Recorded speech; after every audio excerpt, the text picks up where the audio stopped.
असतील ना डेकोरेशन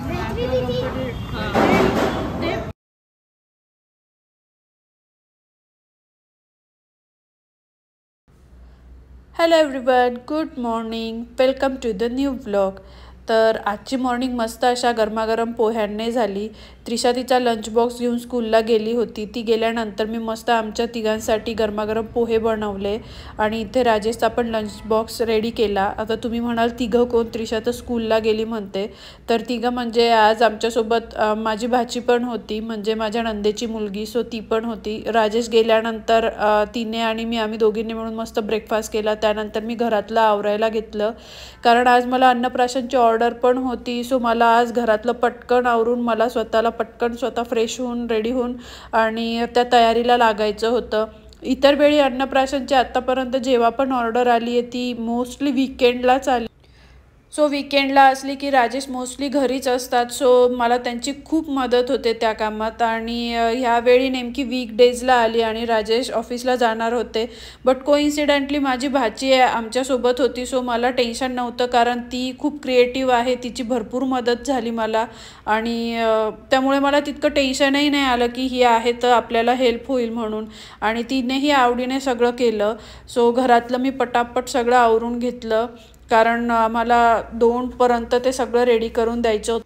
आणि आज मी डेकोरेशन आणि अरेंजमेंटसाठी जाणार नव्हते, कारण बाहेर भरपूर असा पाऊस चालू होता आणि मला एवढा सगळा सेटअप घेऊन 2 व्हीलरवर जाणं शक्य नव्हतं. सो जे हेल्पर आहेत त्यांना मी सांगितलं होतं आज ही सगळी अरेंजमेंट करायला. मला नव्हतं पॉसिबल होणार, तर मला त्यांना सगळं व्यवस्थित अगदी पॅकिंग वगैरे करून द्यायचं होतं, की त्यांना जेणेकरून तिथे व्यवस्थित सगळं काढून जसल्या तसं ठेवून अरेंज करता येईल असं.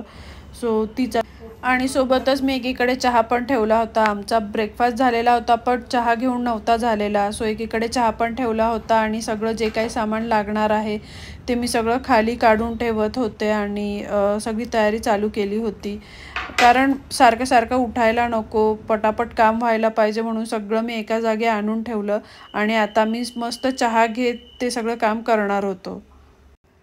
छान चहा घेत गप्पा करत आम्ही कामाला सुरुवात केली. आणि हे काम आमच्या दोघींच्याही आवडीचं होतं. गायत्रीला पण आर्ट अँड क्राफ्ट हे खूप आवडतं आणि माझा पण अगदी हा आवडीचा विषय आहे. सो दोघींनाही आम्हाला काय काय ठेवायचं, पपई, अजून किवी आणि काय म्हटलं तुम्ही, पण मग पपई आणि ऑरेंज ठेवलं तर सेम सेम कलर होईल.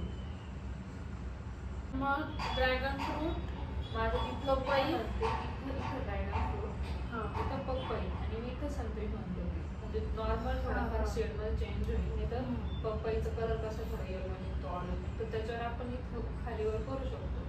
किवी तर आहे आपल्याला इथंच्या किंवा काकडी ठेवू शकतो.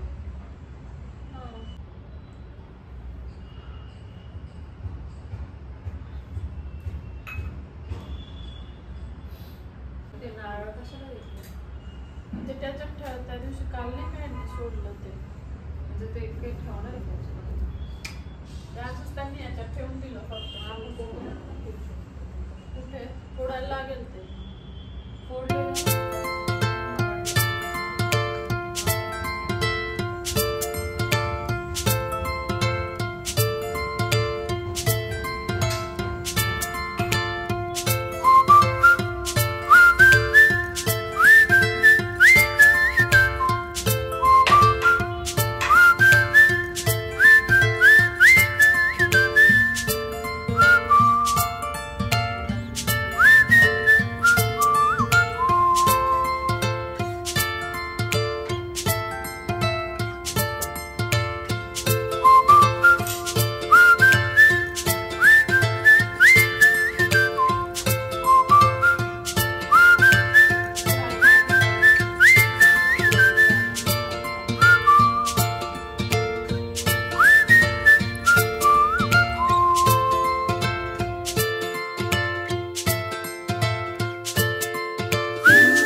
आणि इथे आमच्या ह्या प्लेट्स बनवून रेडी झालेल्या आहे.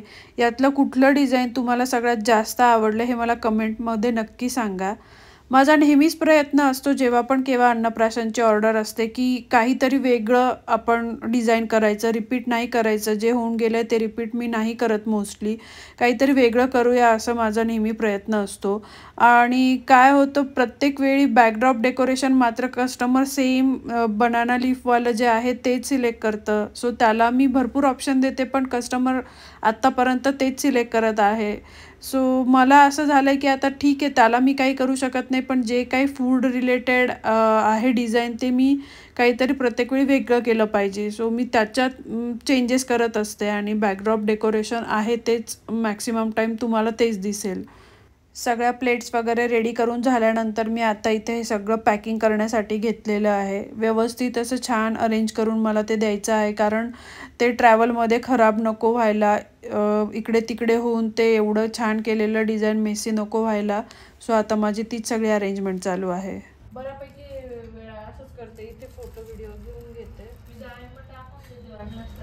हां चालेल चालेल. परत काढून घ्या मग एखादा बाउल. एक डब्बा आहे त्याच्यात पण देऊ शकतो आपण.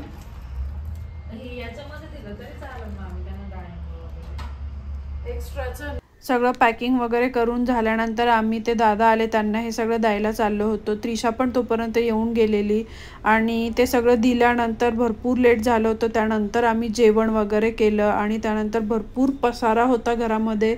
सो तो सगळा आवरला. दुपारी थोडा वेळ आराम केला आणि इथे आमचे फ्रेंड आहेत त्यांच्यासोबत त्रिशा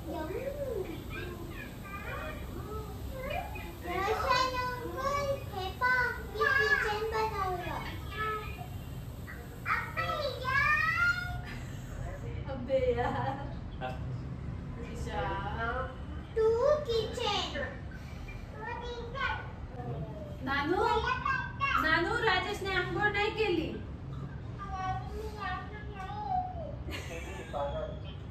अरे मी आंघोळ नाही केली. नानू तू आंघोळ कशी केली? नानूने आंघोळ कशी केली? पाणोली पाणोली पाणोली. बाय नानू. त्रिशा बाय कर.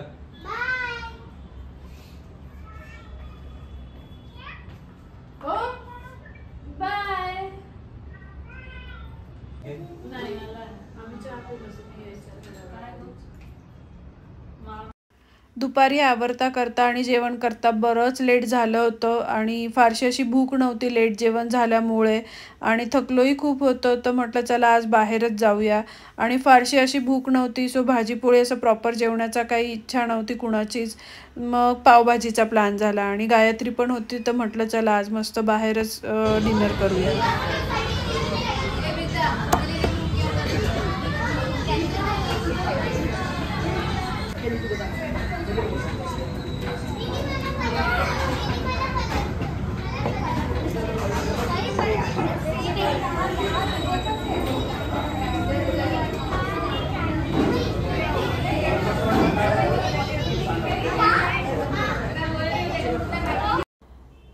पावभाजी वगैरे खाऊन झाल्यानंतर त्या दोघींना कोल्ड कॉफी घ्यायची होती. सो त्या दोघींसाठी मस्त अशी कोल्ड कॉफी घेतली. त्यांनी छान ती एन्जॉय केली आणि ते झाल्यानंतर त्रिशा बरेच कधीची मागे लागली होती की पेस्ट्री पाहिजे म्हणून. मग त्यानंतर आम्ही तिघी पेस्ट्री आणायला गेलो. कुठली घ्यायची आहे गायत्री तुम्हाला? तू ठरव ना तुला कुठली पाहिजे. चॉकलेटच. तुम्हाला 2 चॉकलेट पेस्ट्री. तू कन्फ्यूज आहे का? तुला तो पाहिजे ना लास्ट? नाही तो मला हा पाहिजे. जेली नाही हे रसमलाई आहे ना. रसमलाई आहे. ओके ब्लॅक फॉरेस्ट आहे ती.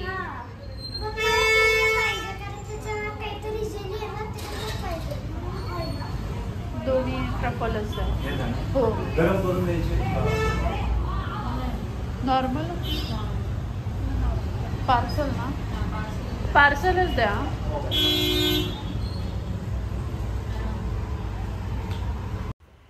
आणि त्यानंतर आम्ही घरी आलो आणि राजेशी इकडे पॅकिंग चालू झालेली आहे, कारण त्यांना 3 दिवसासाठी हैदराबादला जायचं आहे ऑफिसच्या कामासाठी. सो इकडे त्यांची ती तयारी चालू झाली आहे. तर हा व्लॉग मी आता इथेच एंड करते. जर तुम्हाला व्लॉग आवडला असेल तर लाईक, शेअर आणि सबस्क्राईब करायला अजिबात विसरू नका. चला तर मग भेटूया पुढच्या अशाच एका छानशा व्लॉगमध्ये. तोपर्यंत खुश राहा, काळजी घ्या. बाय.